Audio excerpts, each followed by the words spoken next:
नमस्कार दोस्तों, एक बार फिर से आप लोगों का रेडियन गुरुकुल के यूट्यूब चैनल पर स्वागत है। दोस्तों, आज के सेशन में हम लोग बात करने वाले हैं 15 और 16 नवंबर की उन घटनाओं की जो आपके एग्जाम के लिए बहुत ज़्यादा इंपॉर्टेंट होने वाले हैं। तो जो भी दोस्त चैनल पर नए हैं वे चैनल को सब्सक्राइब कर लेंगे ताकि उनको लगातार डेली करंट अफेयर्स के सेशन मिलते रहें। चलिए दोस्तों, आज के सेशन को शुरू करते हैं और आज के सेशन का पहला और मोस्ट इंपॉर्टेंट 100% पेपर में आने वाला question, which city in Brazil is hosting the G20 summit that PM Modi attend on November 18, 2024।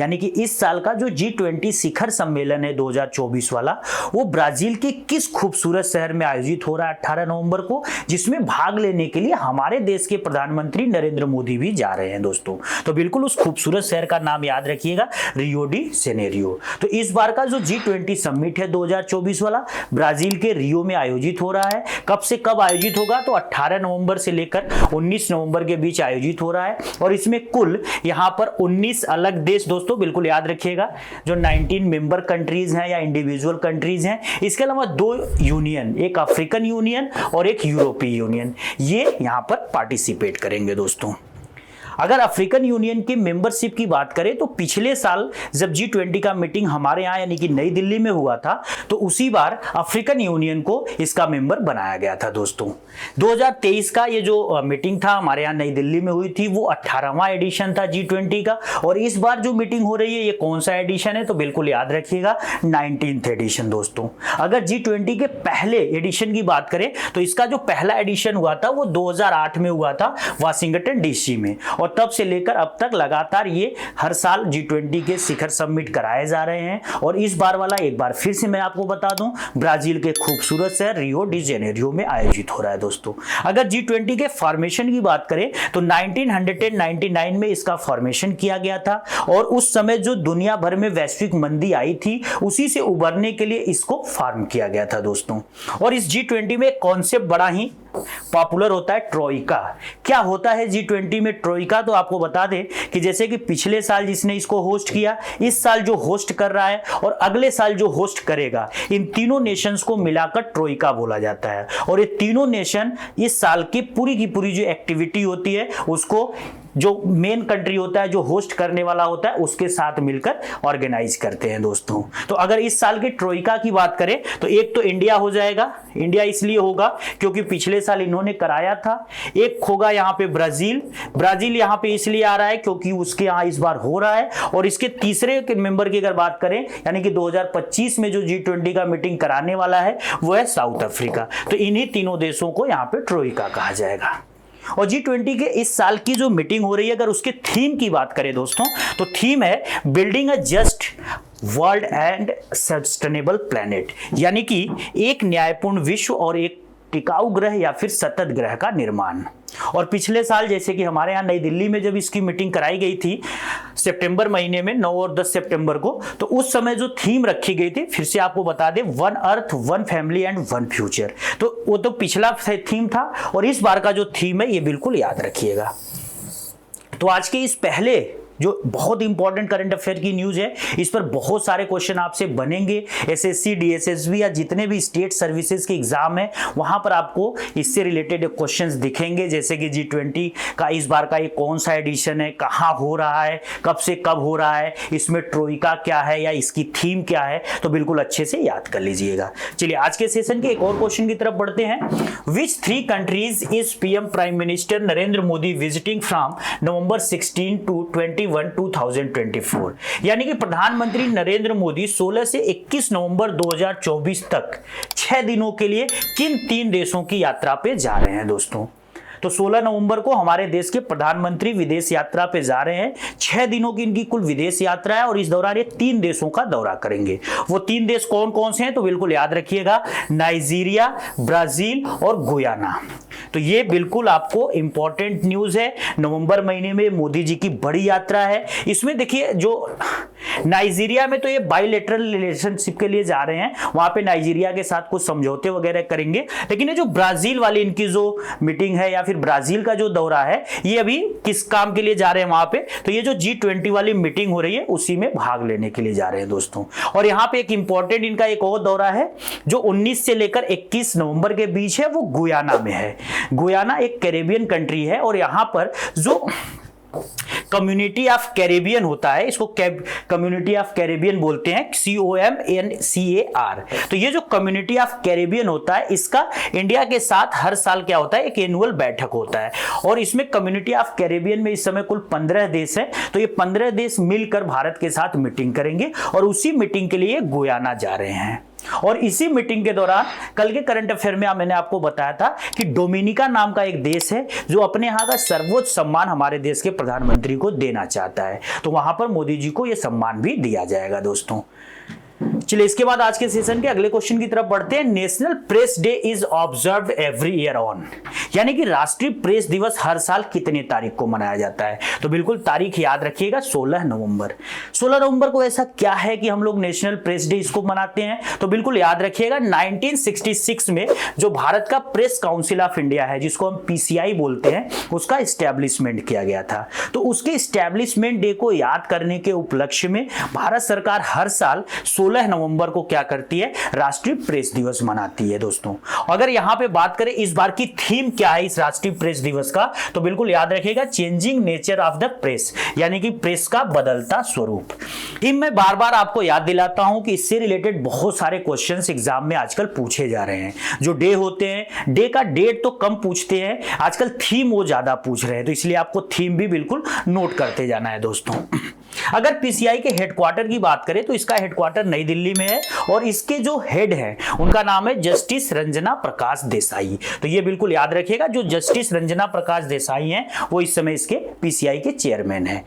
अगर दोस्तों यहां पे हम बात करें भारत की प्रेस की या इंडियन प्रेस की, तो जो वर्ल्ड प्रेस फ्रीडम इंडेक्स 2024 आया था, उसमें जो भारत की रैंकिंग है वो 159 है। कितने देशों के बीच में, तो 180 देशों के बीच में। तो हमारे यहाँ प्रेस की स्वतंत्रता का जो स्थिति है या स्टेटस है बड़ा ही चिंताजनक है, क्योंकि 80 देशों की सूची में अगर हम 159 नंबर पर आते हैं तो इसका मतलब है कि हमारी प्रेस बहुत ज्यादा स्वतंत्र नहीं है।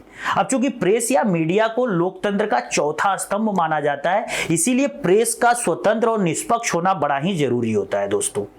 और इसको लोकतंत्र का चौथा स्तंभ किस तरह कहते हैं, तो बिल्कुल याद रखिएगा जो लोकतंत्र के 4 स्तंभ होते हैं उसमें एक होता है एग्जीक्यूटिव यानी कि कार्यपालिका, फिर एक होता है लेजिस्लेटिव जिसको हम विधायिका बोलते हैं या विधानसभा या विधानपालिका बोलते हैं, और तीसरा होता है जुडिशरी जिसको न्यायपालिका बोलते हैं। तो इन 3 के अलावा एक और स्तंभ होता है जिसको क्या बोला जाता है दोस्तों, मीडिया यानी कि प्रेस।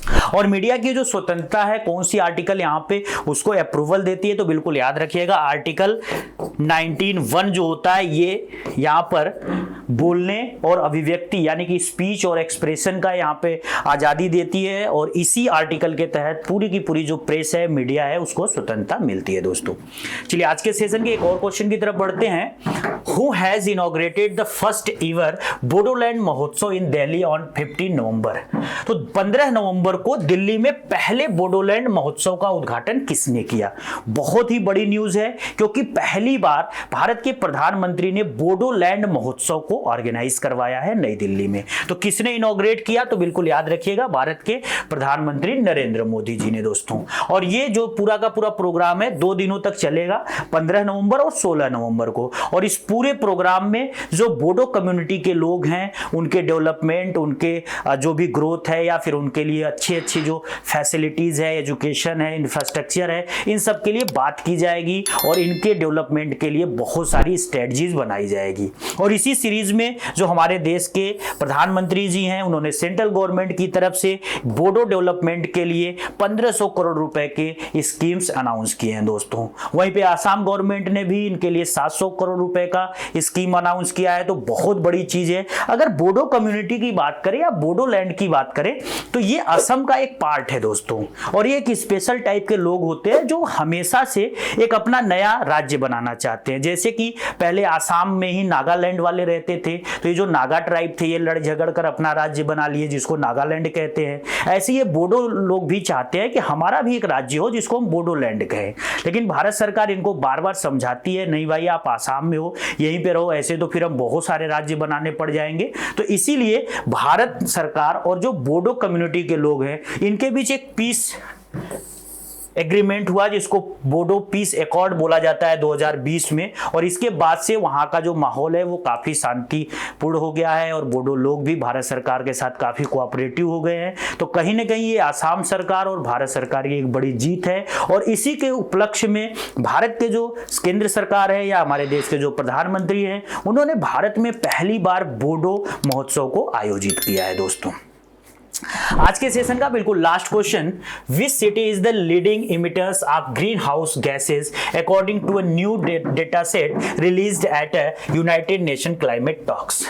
तो जैसा कि आपको पता है कि इस समय जलवायु परिवर्तन पर संयुक्त राष्ट्र की सम्मेलन चल रहा है, और इसी सम्मेलन के दौरान एक डेटाबेस प्रेस किया गया है, या फिर कह सकते हैं कि कुछ आंकड़े जारी किए गए हैं जिसमें दुनिया का सबसे बड़ा शहर जो ग्रीन हाउस गैस उत्सर्जित करता है उस मामले में शंघाई ने टॉप कर लिया है। दोस्तों अगर अब बात करें हम इस सम्मेलन की तो इसको कोप 29 बोला जा रहा है, जलवायु परिवर्तन पर कॉन्फ्रेंस ऑफ पार्टीज की ये 29th एडिशन है। कहां पर हो रहा है तो अजरबैजान की जो कैपिटल है बाकू, वहां पर कब से कब ये चल रहा है तो 11 नवंबर को शुरू हो गया है, 22 नवंबर तक ये मीटिंग चलेगी, और इसी मीटिंग में यहां पर ये बड़ा आउटकम आया हुआ है। दोस्तों शंघाई के बाद यहां पर आप देख लो टोक्यो और न्यूयॉर्क भी लगातार लाइन में लगे हुए हैं। इसका मतलब है कि दुनिया को ग्लोबल वार्मिंग की चपेट में लाने वाले ये 3 सबसे बड़े शहर हैं। दोस्तों ग्रीन हाउस गैसों की बात करें तो इनकी खोज पहली बार जोसेफ फोरियर नाम के वैज्ञानिक ने किया था, और इनका कहना था कि इन्हीं गैसों की बढ़ती मात्रा की वजह से